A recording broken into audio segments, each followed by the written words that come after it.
بسم اللہ الرحمن الرحیم۔ مواہب ربانیہ، ملاقات دوستاں یعنی ملاقات اہل اللہ کی اہمیت۔ ارشاد فرمائے کہ دوستوں کی ملاقات کی قدر بعض صوفیوں کو نہیں ہے، بس غلبہ حال ہے، کیونکہ ذکر میں مزہ آ رہا ہے لیکن فہم کی کمی ہے۔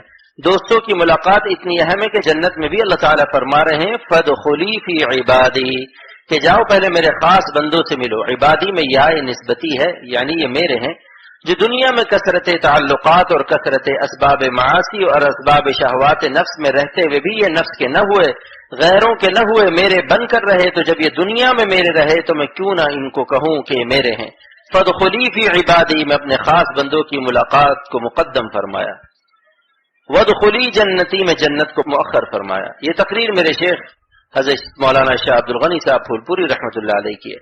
حضرت نے فرمایا کہ جنت کی نعمت سے زیادہ اللہ والوں کی ملاقات ہے، اس لیے کہ اللہ والوں کی ملاقات کو اللہ تعالیٰ مقدم کر رہے ہیں کہ جاؤ پہلے میرے خاص بندوں سے ملو جن کے صدقے میں تم یہاں آئے ہو۔ اور حضرت نے فرمایا تھا کہ اہل اللہ جنت کے مکین ہیں، جنت ان کا مکان ہے، اور مکین افضل ہوتا ہے مکان سے۔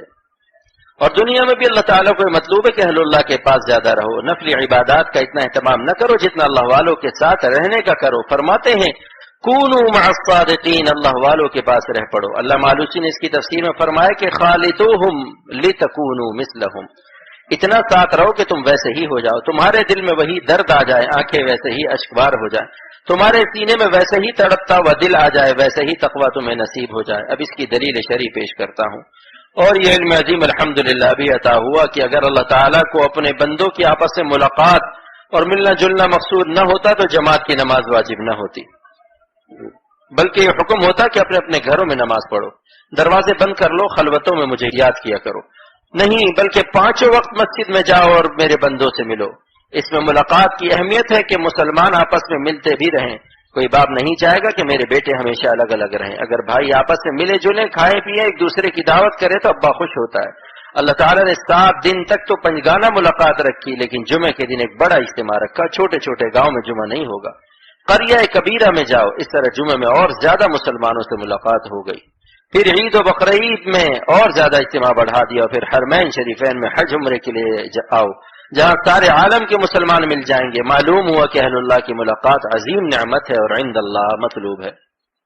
دعا کا ایک عجیب مضمون، مجلس کے آخر میں یوں دعا فرمائی کہ اللہ سرور عالم صلی اللہ علیہ وسلم کے صدقے میں اور اس مدینہ پاک کے صدقے میں اور اس مدینہ پاک کی زمین کے اس ٹکڑے کے صدقے میں جس پر آپ صلی اللہ علیہ وسلم کا جسم مبارک رکھا ہوا ہے، جو باجماع امت عرش اعظم سے بھی افضل ہے، کعبہ شریف سے بھی افضل ہے، اور شہدائے احد اور تمام صحابہ کرام رضوان اللہ علیہم اجمعین اور جملہ اولیاء کرام رحمۃ اللہ علیہم اجمعین جو جنت البقیع میں آرام فرمائے، ان کے صدقے میں اور ہمارے خاص مشائخ اور بزرگوں کے صدقے میں ہم سب کو صاحب نسبت اولیاء صدیقین بنا دے۔ اے اللہ، اولیاء صدیقین کی جو منتہا ہے ہم کو اور ہمارے اعزاء اقرباء احباب کو وہاں تک پہنچا دے۔ ہم تو نااہل ہیں، لیکن آپ کریم ہے اور کریم نااہلوں کو بھی نواز دیتا ہے۔ ہم نالائقوں پر اے کریم ایسی نظر ڈال دے کہ ہم نالائق لائق بن جائیں۔ اپنی اولاد میں علماء ربانیین پیدا ہونے کی دعا کا استدلال۔ ارشاد فرمائے صاحب نے کہا کہ آج کل مدارس کے محتمم علماء یہ دعا مانگ رہے ہیں کہ اللہ ہماری ذریات میں علماء پیدا فرما جو ہمارے مدرسوں کو چلاتے رہیں۔ تو یہ علماء مدرسوں کو موروثی جائیداد بنانا چاہتے ہیں۔ میں نے کہا کہ جو یہ کہتا ہے نادان ہے۔ سرور عالم صلی اللہ علیہ وسلم کی بعثت کو حضرت ابراہیم علیہ السلام نے مانگا تھا، ربنا وابعث فیہم رسولا منہم، کہ اے اللہ میری ذریات میں سے ایک پیغمبر پیدا فرما۔ لہذا اپنی اولاد میں علماء ربانیین پیدا ہونے کی دعا کرنا خلاف اخلاص نہیں ہے، ورنہ حضرت ابراہیم علیہ السلام یہ دعا نہ مانگتے کہ اے میرے رب میری ہی ذریات میں پیغمبر پیدا فرما۔ اللہ مالوسی نے اس کی 2 وجہ لکھی ہیں۔ اول یہ کہ اپنے خاندان میں جب نبی ہوگا تو اس کو اپنے خاندان والوں کی زیادہ فکر ہوگی کہ میرے خاندان والے جہنم میں نہ جائیں، اور دوسری وجہ یہ کہ خاندان والے بھی اس کی اتباع کریں گے کہ ہمارے ہی خاندان کا آدمی ہے۔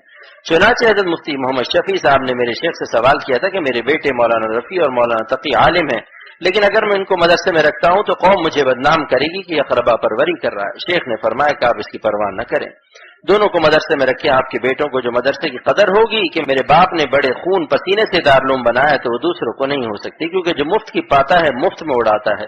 مال مفت دل بے رحم۔ مفتی صاحب حضرت کے مشورے پر ہنس پڑے، خوش ہو گئے اور جا کر دونوں بیٹوں کو دارالعلوم میں استاد مقرر کر دیا۔